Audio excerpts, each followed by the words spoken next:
Hello everyone, I hope you guys are having a great day. So for today's video, we are going to be continuing the series of learn and explore openings where I will be playing and exploring different openings. I can play, a different choice of opening on my own, or you guys can leave your request down in the comments below and I will try my best to study it.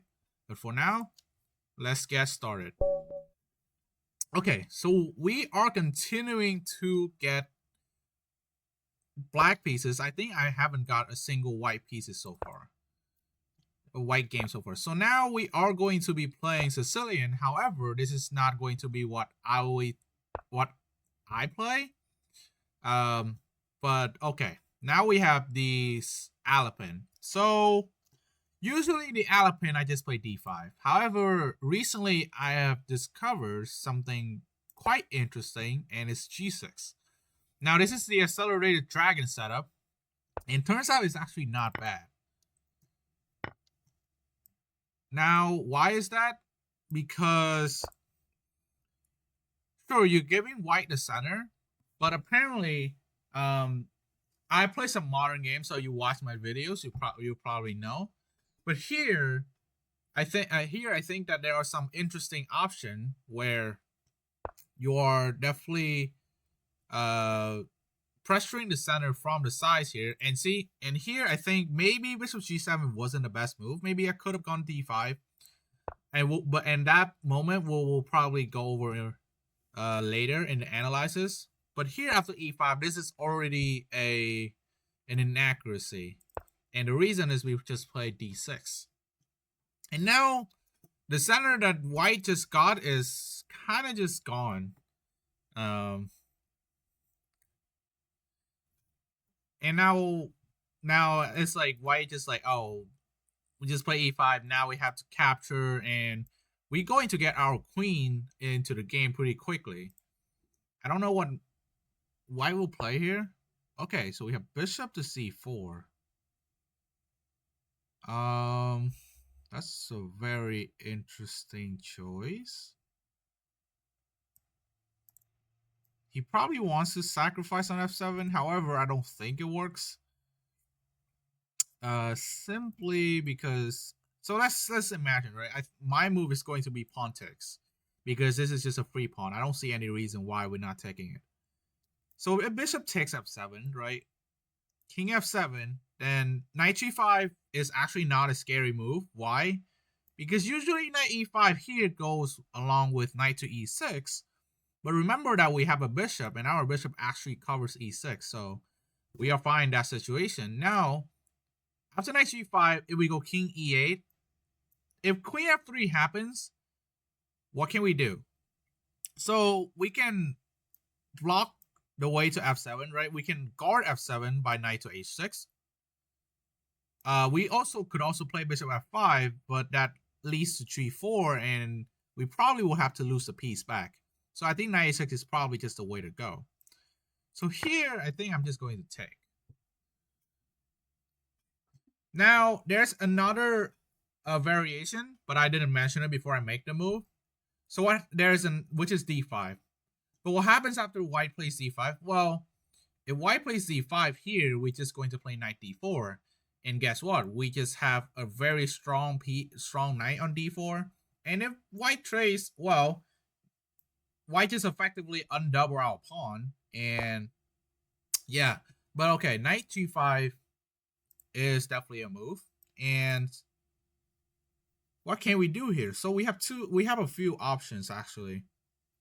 First of all, we don't care about this pawn because remember our pawn is being attacked, and this is a very key pawn that we want to keep.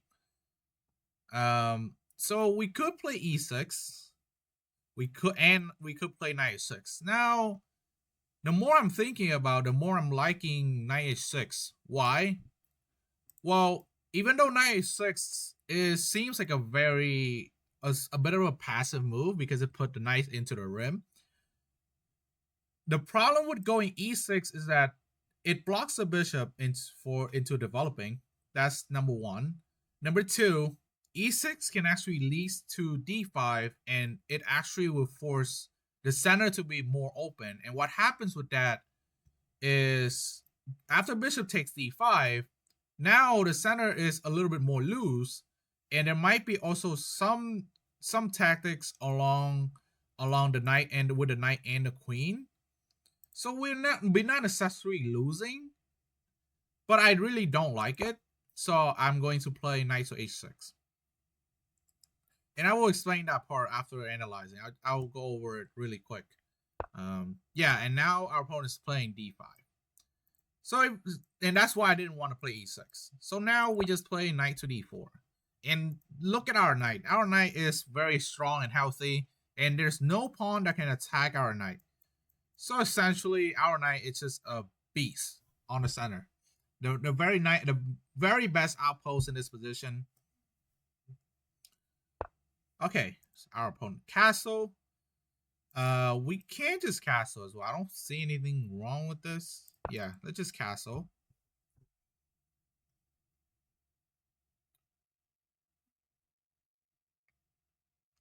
And now here, after we castle and we successfully protect f7, we can move the knight onto f5. And now that I look at it, actually knight to f5 is not just going to be stuck there, because we have knight d6. And of course we could also just leave it here so that it supports the knight on d4. And we have a very nice game. Okay, we have f4. That's a very aggressive move. It's a very aggressive. I mean, it's also a it's pretty good looking move. So I guess I don't blame that. But now we can we play bishop g4? Now I'm looking at, I quite like bishop g4. In fact, why am I pointing on bishop g4? Because it develops with the tempo, right? And the fact is that I actually don't want to take the pawn really much, because it doesn't do anything, and plus, like, the pawn is protected, so we don't really care. Now bishop g4. The thing is, where will white go? Now white could go queen. White can't go queen b3. If white goes queen d3, that is an option. But here, I don't know, actually. If bishop f4, g4, if queen d3, we just play bishop f5, we could just do that.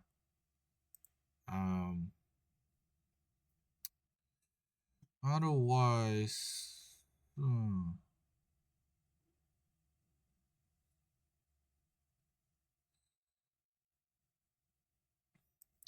I think I'm going to play bishop g4.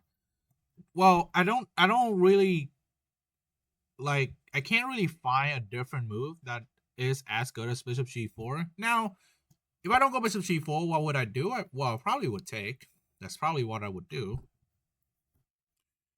But after takes and then bishop takes, why would you take and allow your opponent to just develop for free? Like, it just get a free tempo capturing back the pawn.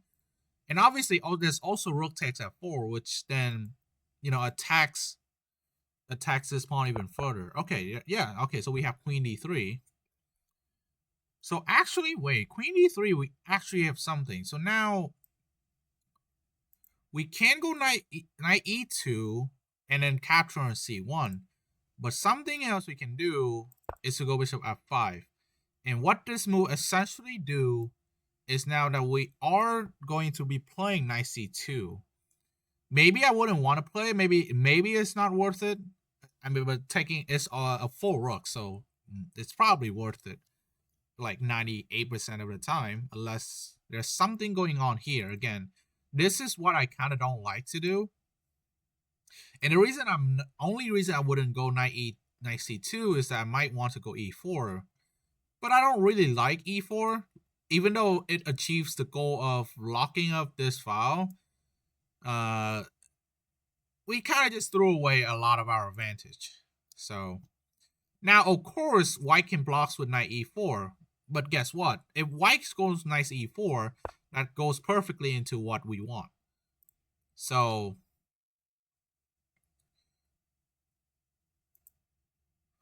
then let's play knight c2. because that seems free to me. And now, of course, our opponent can actually just play bishop d3. Okay, so nice strat, and they essentially just don't care, which is fine. We're just going to take a free rook, because why not?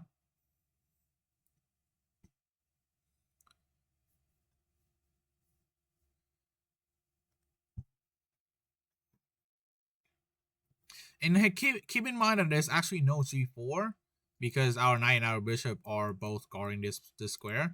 And if white spend a move, going h3 and then g4, I think it's not really worth it. So now here, do we want to capture with the bishop? Now we probably will need to. White has a very, very strong center. So okay, so let's do that. Bishop takes c5. The thing I was scared of was maybe knight takes f7, but our knight protects. And why did I say that? Because if you look, right, the knight, we just undefended our knight, and the bishop is on the way here. So, okay, we have knight to e4. That's a pretty good move. Now,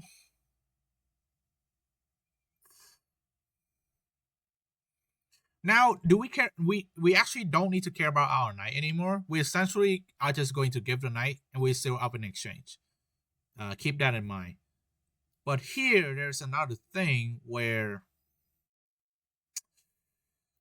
the bishop is attacking this, so I'm actually a little unhappy about that. Now, is there something I can do?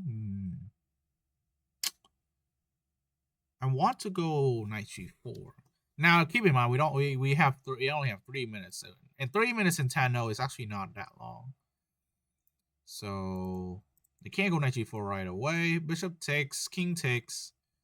Here, if king here, and then queen, we can go queen c7, threatening mate in 1, and here bishop f4. We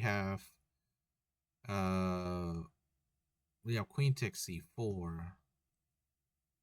But is it really worth it?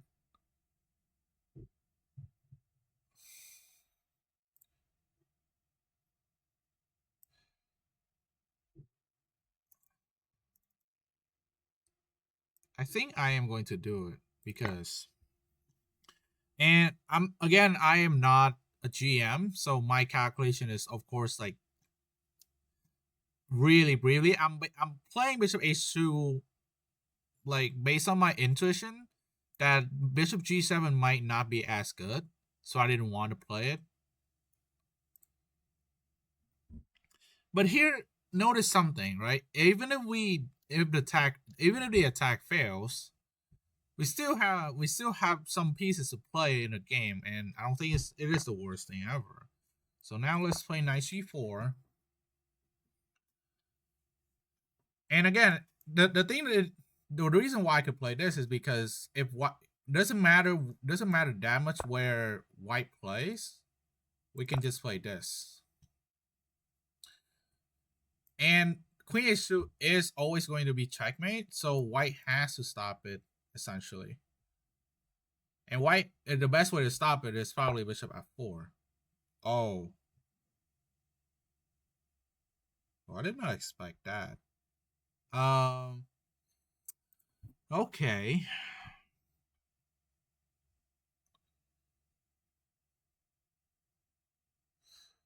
Oh, that's actually a very good move I missed.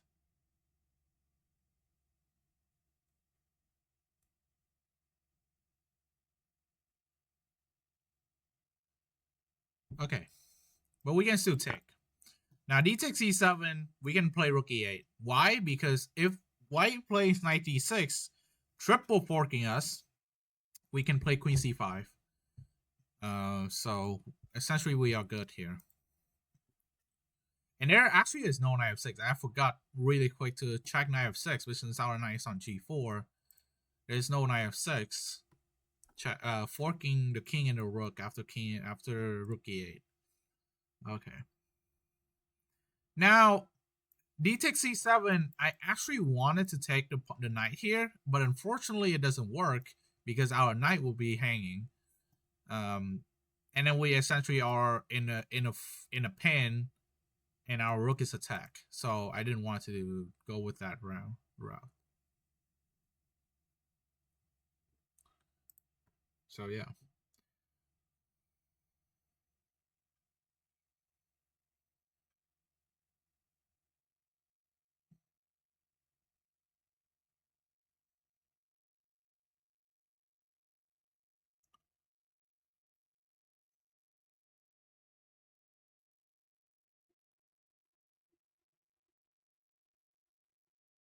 Hmm.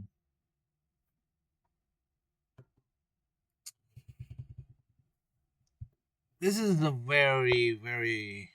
Oh, wait, what? What's our opponent doing?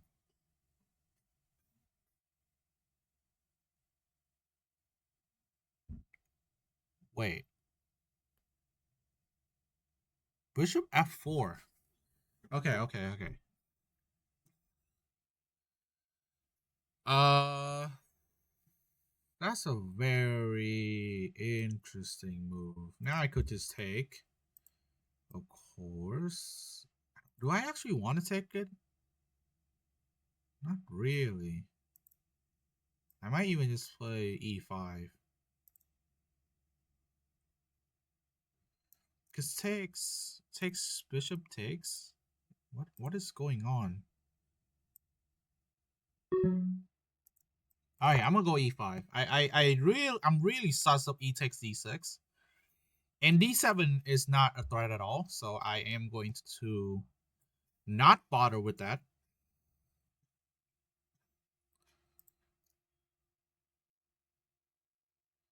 Why did he play D6 E7? That was such an obvious move. Like he could play D6 E7 and then Bishop G5. Actually, that is actually a very dangerous line that I didn't calculate. Weird. But now we can have that. Okay, Bishop G5. Uh, Bishop G5. Now we just take this. We have to allow Queen takes G4 because I don't think there's like much any sort of like better move to do there.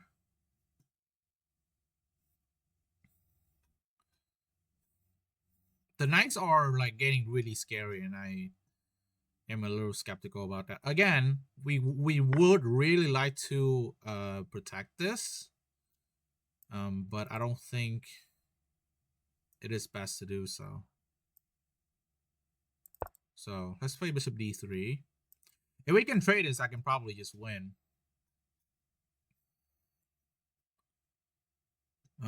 Yeah, you see now. I mean, I guess now the problem is this.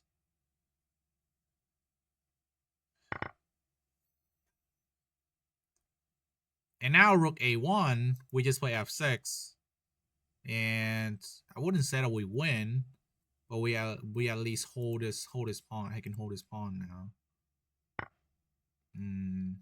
F6. I guess we could just play G5. We don't really. If Bishop E3, we could play B6 also. Okay, Bishop there. Then we just play Rook D8. This is just much easier for us to deal with. Knight E4. Now we can play F5. Yeah, now this is probably one of the main issue. But yeah, Rook can also protect. If Knight E4, now we play King F7 because we can no longer play F5, allowing Knight F6. Here.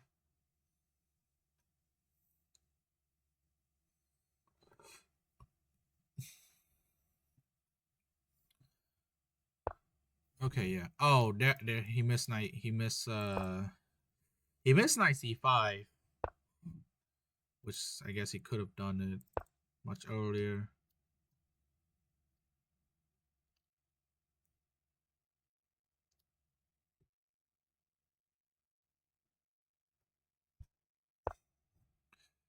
B3. Okay, that was a very weird move for sure. Oh yeah, now we can attack with bishop c6 as well. Okay, let's go here.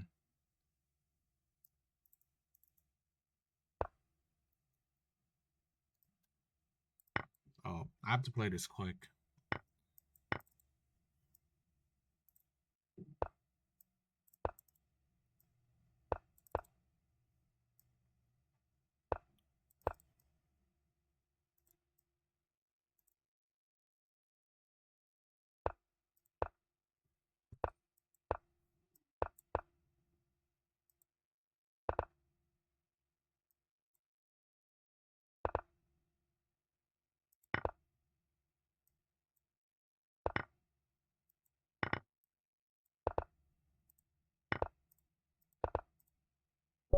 Oh, okay, that was really sloppy. Once again, we have let ourselves into the critical time position again, critical time scramble again.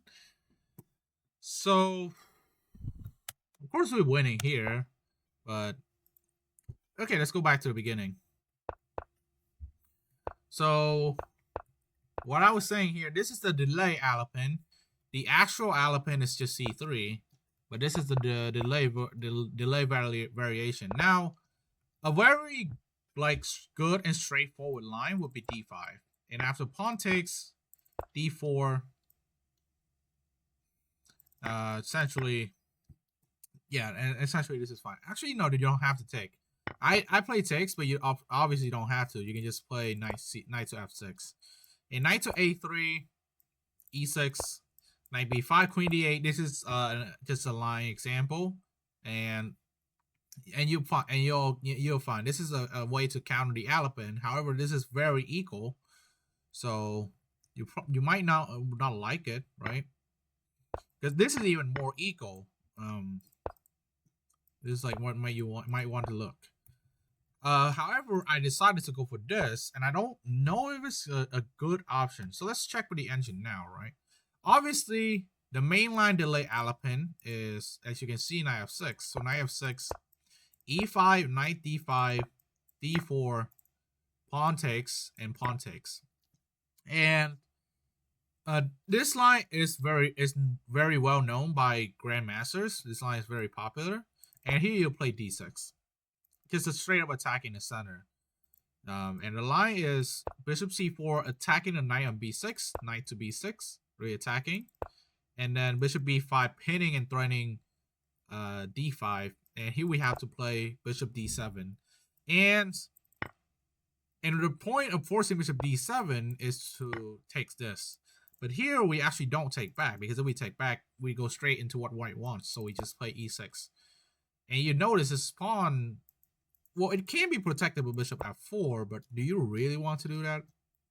It's not really worth it.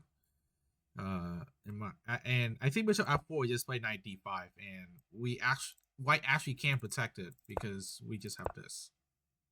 So yeah, unless white wants to, and if white wants to trade a bishop, which doesn't even protect it, because now we just open up the queen.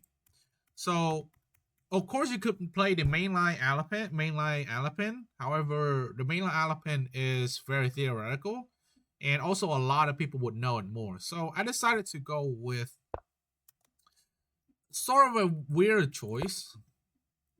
Okay, so here I play d5. Now, the reason I took, which of course I realize is not good, is because of a very similar opening, which is a Smith-Morra gambit. And here I play g6, and g6 here is actually fine because you don't have a knight here, and you can actually play d5. Or of course you could just play bishop g7, and it doesn't really matter. Knight f3, d5. But I think I'll just play d5 here. And obviously the engine doesn't like it, but you look at this, it doesn't like it if this happens, right? If you take, now white has a isolated pawn, and after knight c3, you're fine. Yeah, here knight f6. Okay, whatever. But even if you take here, knight to knight to c3, you can just play queen a5. Now, essentially, this is like kind of risky-ish, right? But you're being kettle, and then you're putting pressure on the isolated pawn. And this is what I would rather play. I keep forgetting that you play knight f6 here because there's actually no protection anymore. But okay. So here now here I can't play d5 because our knight is on c6. So what happens if we play d5, right? Then e pawn takes, and if we take knight c3, it doesn't matter where we go, d5, and our knight is being forced to push back, being pushed back. And if you compare this position to the previous position I show, our knight is still on b8. It's the same position essentially, but now there's a knight. There's an extra knight here, so white gets way too much development, and black is going to be in huge trouble later on. So I play bishop g7, which of course is like the best move because I already took this. I don't really understand this too much, but I guess I can see where it come from. Actually, yeah. If e5 here, it transposed to a modern line that I definitely know. Except that I never played bishop g7. I haven't played bishop g7 yet. So here, because if d5, right, if pawn takes, this is also fine. I also know this line, and this is fine. If pawn takes here, oops, we don't. Okay, we don't take on d1. We can, but we don't have to.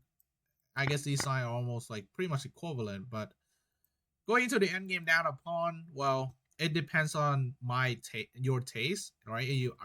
You rather go down a pawn, or you just want to take the pawn, and have a queen a little bit awkwardly placed, but then you're okay. Yeah, here you play bishop h6. It's weird, but it works because if you see you go bishop g7, what happens is this: it walks into a block diagonal. Of course, they don't mention knight b5, so we don't want to mention that. Because here, why does knight b5 not work here? I do not understand, but okay. Can't we just play a6 or something? Like, oh, a6 is not even good. Oh my god. Weird. But okay, that line is for a different day. So, but here, this is what I was, maybe I was missing. But this line is completely fine, right? So, yeah, this line is completely fine. Okay, go back to the main line of the game. I played the natural best move, bishop g7, and here e5, it's just a bad move. You see, you can go d5, right? Knight c3, anything here is pretty much good for white. And now this is going back to a real accelerated dragon. So I guess there were counters, but I didn't play the counter correctly. But our opponent just panics and play e5, which runs into this, and now bishop c4 is even weirder because you either take this. Don't bother with bishop g4, right? Okay, yeah, which I'm going to turn up that really quick. We either play pawn takes d6, allowing queen takes, and now this pawn is in tremendous pressure, or you play bishop b5, again with this idea, and then you just play bishop d7, and again, I think if with e takes d6, you can just play e6. Actually, I'm going to check really quick here in this line. Oh yeah, here you just take. What am I talking about? d5. Oh, d5. Okay, a6 is a line, but e4, I don't know what this is. So, oh, pawn takes, you take. Wait. Ah. Oh, okay. I see. That's why you go e4. It's not to just attack this knight. Of course, that's not the main issue here. The issue is you're trying to open up the bishop so you can go queen a5 check. Okay. Yeah. Okay, that makes sense. And if, of course, if knight g5, then we just win. Well, not win. But we win another pawn here, and we just up 2 pawns for free. So we sacrifice our fiend cattle bishop, but we get 2 pawns. So in my book, I'll probably take it. These are actually clean pawns. They are not like just random pawns at all. So okay. So let's go back to bishop c4. Obviously, we take on e5. Here, if d5 here, right? We have knight d4, so we not worry about that. And our opponent played knight g5. What I was worrying is after e6 is d5. Obviously, the engine still says, and I'm going to turn that off still. d5, this is still good for white, for black. However, after this, now f7 is in tremendous pressure for absolutely no reason, right? And now the worst part is we have nothing to stop it anymore. Whereas if you compare this position, we just play knight h6, which is the best move. We can play e6 later if we want to. And also, if our opponent played d5, which our opponent did, right? We just play knight d4, and guess what? There's no longer any pressure on f7. Like white just locked up their own bishop for absolutely no reason. So here we already much better. This is like borderline winning. So borderline winning for black. So f4 here is super interesting. So I went for bishop g4 is because I didn't like this. Which I don't know if it's good. Now we're gonna check the engine really quick again. Yep, you see, the engine likes bishop g4. The problem with takes here, of course, it's still very much winning for black. But I couldn't see a concrete plan, right? Because it's showing b5, obviously, it's showing b5, bishop d3 stuff, which is like fine. I guess here you're trying to go for a d5 pawn now, which I guess I missed it. I think white would just try to go bishop b3, but then yeah, bishop d7. White might go d6 because, well, just to weaken our pawn structure. But yeah, we just go e5 and we gain the pawn. But okay. Bishop e3, knight b3. Yeah, to stop this crap. And then we take. Okay. So I guess that's the part I miss. I didn't like the idea of allowing bishop takes f4 with tempo, so I didn't go for it. But it's also not the best move. So I play bishop queen g4, and again after queen d3, we play bishop e5. Now, if our opponent played knight to e4, right, to try to stop this, now we can actually play something like rook to c8. So here I was thinking, right, after bishop f5, knight e4, rook c8 continues with our plan here, actually, to dominate the c file. And again, because this knight is so strong that even if bishop e3, it doesn't help. And pawn takes here doesn't even help either, because now we just take and we have a much better position. Again, the reason I didn't take is I don't care about pawn takes here. Oh, actually, no, I do care. This opens up this. So I guess whatever. So what happens after knight e4? Actually, maybe I would actually messed up there. Our opponent find like the best move. Knight e4. Rook c8 is fine, and pawn takes. Yeah, okay. Knight g4, knight g4 here. Wait, knight g4? Wow, so essentially you could actually just sack a full knight and you're still completely winning. This is how winning this position is. Oh my goodness. Oh yeah, because you can't play that. Oh yeah, you can't play that. My bad. Ah, you play this, and now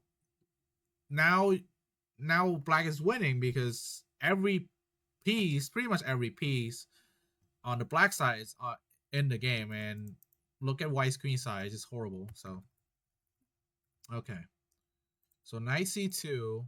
But why didn't play that? So knight c2, we just take the free rook. And here, maybe bishop e5 wasn't good. Okay, so we could still just play knight g4 and we're completely fine. I guess e6 isn't actually that scary. Or d6 even. d6 actually isn't that scary. We just play knight takes e5 and e6. Okay, it's say that we can take. I guess we can because essentially what happens is if pawn takes if a pawn as long as a pawn is on e6, we are fine, right? Because now there's no checks here. Now king can just sit on g8. So, but we play bishop takes e5, which is also fine. And after knight e4, this is where I was unsure. So I played bishop takes h2, which was a little bit too impulsive. Now, okay, so the engine agrees with knight g4, which I guess I can't do anything about that. But I wasn't finding a solution after h3.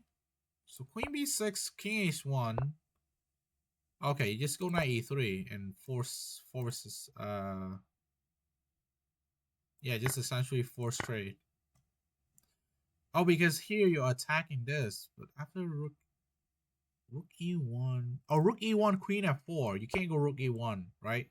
This is a very good attempt to try to protect the knight with tempo, but just queen f4 and you're already threatening mate again. g3.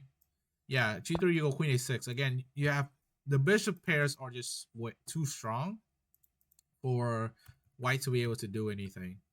And again, we don't care about this knight because, in fact, if white tries to get this knight, like in theory, from my intuition, I see that like if white goes to take the knight, then we just gonna checkmate because our piece, you see, all of our pieces are in the game right now. The three minor pieces are doing so much more than these pieces. So, but okay, I really didn't like knight e3 in the game, so I missed it. I wish I guess there's nothing I can do. If I don't want to go knight e3, then there's no reason for me to go knight g4. It also likes queen c7 better than bishop takes h2, but now we are going to see why bishop takes h2 doesn't work. So king takes h2, knight g4, and I guess because queen c7, rook f4. Oh, it's rook f4, and I actually, oh my god, I can't take that. Oh yeah, I can't take that.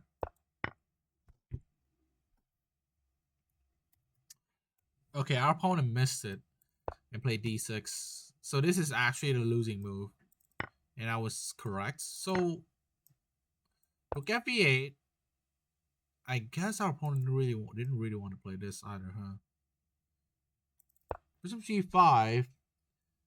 Man, it really thinks knight c2. I was vaguely thinking of knight c2, and it really works.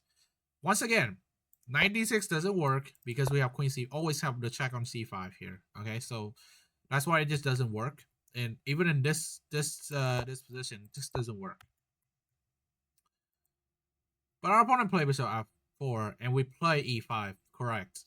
The reason, and this is probably something that like it will come to like more intuition and figuring out, just looking at it and figuring out why e-text is just not good. Well, you do e-text and like it's not as good. You're still winning, of course. But why allow this? Why allow the white pieces to be active and attacking our pieces when we can just do this and essentially shutting off everything, and the pawn on d6 is just harmless. Of course, like after bishop g5, there's some threats over here, and maybe I was too impulsive here. Oh, why did I not see bishop? Why did I not see queen d4?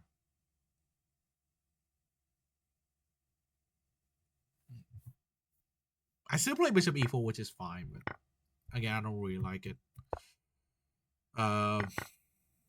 Yeah, but then you look at this, right?